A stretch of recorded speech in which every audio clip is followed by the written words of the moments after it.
आपको already introduce कर चुका।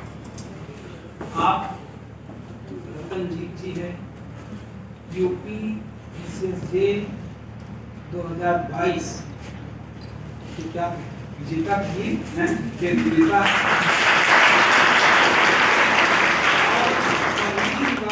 विजेता सब क्यों इस्तेमाल करते हैं? हम पब्लिक स्पीकिंग में उतना पारंगत नहीं है। तो मैंने बताया क्या आप विजेता पतला थोड़ी, अब आप जो बोलेंगे वही अच्छा लगे। क्यों भाई? जो पहनेंगे वो अच्छा लगेगा, जो करेंगे वो अच्छा लगेगा। अब तो सब और हमारे बारे में आप जानते हैं, 25 से लेकर के आते हैं बात कराएंगे, हमारा जो वही हिस्सा है हम बोलेंगे, हमारा गला किसी के मारे रुक। अभी पढ़ा रहे हैं कि आड़ समझे कि जैसे ही आप आए, आप हमारे प्रिय छात्र वक्त की आज्ञा प्यारी, अत्यंत सीधे साधे सज्जन व्यक्ति। इनकी एक सिधाई का उदाहरण मैंने बताया था आपको, ठीक है, लेकिन जो गोल था वो पहले अटेम्प्ट में पाना उसके बाद ही, और अब तो हाईकोर्ट तक जाएंगे तो डिसाइड करेंगे तो हम पढ़ाएंगे। जस्टिस रतनजीत हैं, तो ये लीजिए बेटा, अपने भाई बहनों को बोर्ड में मोटिवेट करिए। सभी को मेरा हृदय से प्रणाम।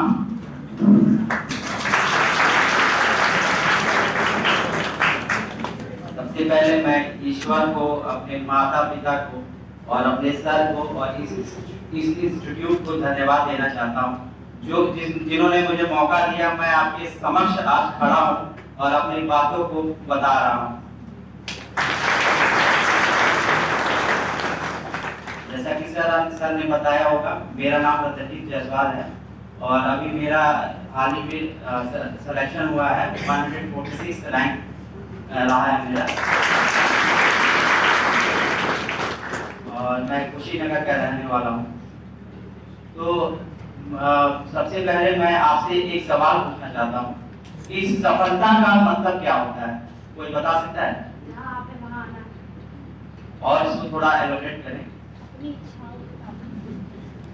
नहीं, अभी आप जो कर रहे हैं उसके पर्पस से सफलता का अर्थ क्या होता है, उसको कैसे पाया जा सकता है? और कोई एक खड़ा हो जाए, बता दो।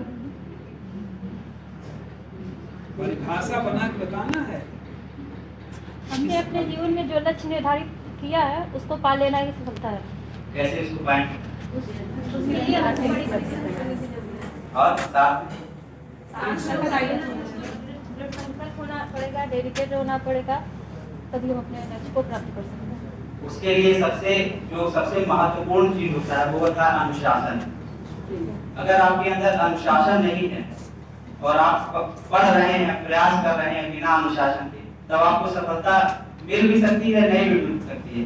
लेकिन अगर आपके अंदर अनुशासन है, अनुशासन में रहकर और निरंतर प्रयास करते रह रहे हैं, तो आप सफल एक दिन जरूर होंगे। सफलता का कोई शॉर्टकट नहीं होता है, और ये तो अभी एक शुरुआत है। अभी आप जब सफल होंगे तो वो एक पहला सीढ़ी होगा आपके लिए, और अभी आपको और सफल होना है। सफल होने का मतलब आपको न्याय करना है। न्याय मतलब उचित न्याय करना है, ईमानदारी के साथ। यही सफलता का अर्थ है।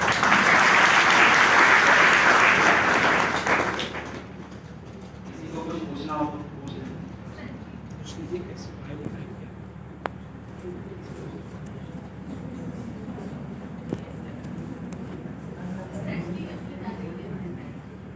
जी। जो सर बताएं, जो सर का मार्गदर्शन रहा है, जो सर ने नोट्स प्रोवाइड कराया, जैसे उन्होंने बताया कि किस तरीके से पढ़ना है, उसको फॉलो कीजिए आप। और जैसा कि अभी मैंने बताया, अनुशासन के साथ निरंतर प्रयास करना है। तो इन चीज़ों को ध्यान में रखते हुए आप अपना जो स्ट्रेटजी है बनाएं। बाकी पढ़ना कैसे है कैसे नहीं है ये तो आप डेली सर से सुनते होंगे, सर बताते होंगे, बस उसको फॉलो करते रहिए। शॉर्ट नोट्स बनाना है, रट जाना बिल्कुल है, और क्या करना है, नोट्स को पढ़ते रहिए, यही मूवमेंट है। ना आप शॉर्ट नोट बनाएंगे ना रटेंगे, क्योंकि जब अच्छे दिन आएंगे तब आप बनाएंगे, रोज बनाएंगे, रोज। सर जी बातों को गौर से सुने और उनका पालन वो तो करें। मजाक में कह दिया, बनाते हैं, ऐसा नहीं है, बनाते हैं, ऐसा नहीं है। और असफलता से तो बिल्कुल नहीं घबराना है, क्योंकि अगर आप कई बार होता है कि मैंने देखा है, मतलब मेरे कई सीनियर रहे हैं जो 2-3 इंटरव्यू दे चुके हैं, लेकिन क्या होता है कि वो टूट से जाते हैं। टूटना नहीं है, आपको धैर्य रखना है। धैर्य रखेंगे तभी आप सफल हो पाएंगे। अगर आपने धैर्य खो दिया तो फिर आपकी मानसिक जो संतुलन है वो बिगड़ जाएगा। फिर आप जो अच्छा परफॉर्म पहले कर रहे थे उससे भी खराब परफॉर्मेंस हो जाएगा, और जो आपके साथ का लड़का है या फिर जो आने वाला है वो आपसे आगे निकल जाएगा। तो इन चीजों को भी ध्यान में रखना है। धैर्य होना तो बहुत जरूरी है, और बिल्कुल अपने आप अहम किसी चीज का नहीं होना चाहिए। अहम तो होना ही नहीं चाहिए, बिल्कुल डाउन।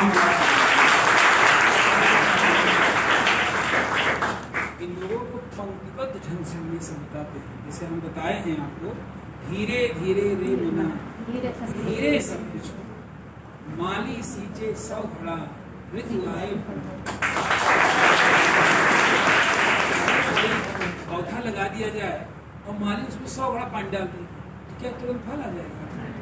धीरे धीरे का मतलब है धैर्य से, वही जज साहब कह रहे हैं, ठीक है ना? तो धैर्य तो रखना ही पड़ेगा आपको। धीर वीर दोनों बनना है।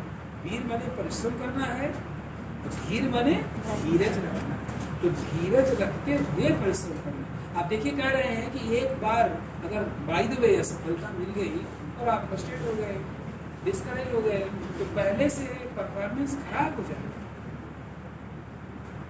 तो आपको धीर और वीर दोनों, कुछ पूछना पाछना है आपने, अच्छा इंटरव्यू में कैसे सवाल पूछे? इंटरव्यू में पहला तो जो ज्ञान की जो चेकिंग होती है वो तो प्री और मेंस आपका हो चुका होता है। ओवरऑल आपका पर्सनालिटी का टेस्ट होता है। सर इसके लिए बहुत अच्छा गाइड करते हैं, बताते हैं, उनकी बातों को सुनिए। और जब भी आप इंटरव्यू देने जाए तो एक बात का हमेशा ध्यान रखें कि जो नज़र है, आई कांटेक्ट जो है, जो सवाल पूछ रहा है उनसे बना के रखें, और अगल बगल भी नज़र घुमाते रहें। कई बार ऐसा होता है कि वहाँ इंटरव्यू में जाने के बाद क्या होता है कि हमारा जो पर्सनालिटी पहले का है वो बाहर आने लगता है।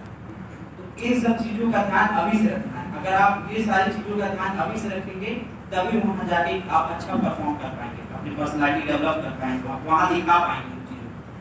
तो क्वेश्चन यही आपके सब्जेक्ट से रहते हैं। जो नहीं आए क्लियरली सॉरी सर बोल दीजिए, उसमें डरना नहीं है। अगर 10 क्वेश्चन पूछते हैं, सर बताते भी हैं, अगर 10 क्वेश्चन पूछे तो आप 7, अगर 7 नहीं आ रहा तो 7 में सॉरी बोल दीजिए, उसमें कोई शर्माने वाली बात नहीं है। वहाँ आपका कॉन्फिडेंस सेट होता है। बस इंटरव्यू में ज़्यादा कुछ फर्क नहीं पड़ता है, बस आपका कॉन्फिडेंस लेवल होना चाहिए, वो दिखना चाहिए कि हाँ ये लड़का जज बनने लायक है, इसके अंदर कुछ है, या ये लड़की जज बनने लायक है, डर नहीं है।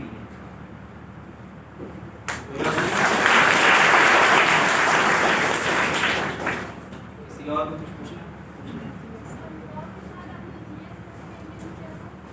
जीएस के लिए देखिए आप या प्रीवियस ईयर के जो पेपर्स हैं उसको पढ़ते रहिए, ठीक, या फिर सर जैसा बताते हैं, सर जो प्रोवाइड कराते हैं उसको पढ़ते रहिए, या मैगजीन्स वगैरह आते हैं आप देख लीजिए। मैगजीन्स आप जो आपको अच्छा लगता हो वो पढ़ लीजिए, और डेली न्यूज़पेपर तो बिल्कुल पढ़िए। न्यूज़पेपर पढ़ने से क्या होता है कि जो आर्टिकल्स आते हैं न्यूज़पेपर में, जैसे अभी हाल ही में एक बहुत फेमस चर्चित चीज चल रहा है, कोई बताएगा क्या?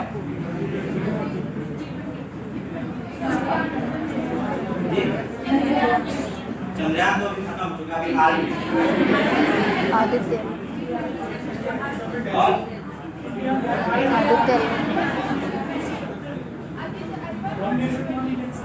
बिल्कुल, one nation one election, article 370, यही सारी चीजें जो पूछी जाती हैं आपसे, उसको पढ़िए, उसको उसका नोट्स बनाइए और उसका कटिंग करके रखिए। और जीएस ज्यादा कुछ होता नहीं है, बस यही सारी चीजें होती हैं। डेली न्यूज़पेपर एनालाइज करिए, सर जैसा बता रहे हैं उसको पालन करिए, और कोई मैगजीन एक खरीद लीजिए, उसको पढ़ते रहिए। और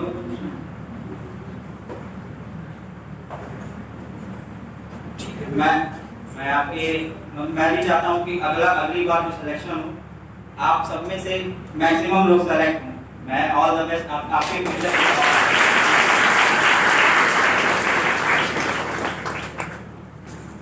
भविष्य की कामना आप कर रहे हैं, उसी हिसाब से पढ़ना है। फ्यूचर जज बोल दिया, और मैं आपको फिर से आपकी कोचिंग की तरफ से बहुत बहुत बधाई देता हूँ। और ये सब कुछ तो दे दिया है, इसमें बहुत भावुक हो जाते हैं, क्योंकि ये बच्चे अब चले जाते समय खुशी और गम दोनों रहते हैं। बताएं क्यों? खुशी इस बात की रहती है कि ये अपने कर्तव्य पथ पर जाते हैं, और गम इस बात का रहता है कि हम लोगों से दूर जाते समय बड़ा अजीब सा हो जाता है। लेकिन चलिए बेटा, हमने सब कुछ आपको दे दिया, मेरे पास कुछ नहीं, बस ये स्नेह का प्रतीक है।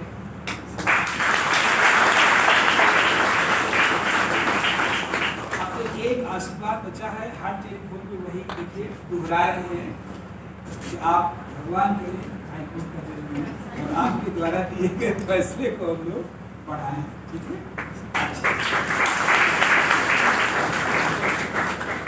Thank you.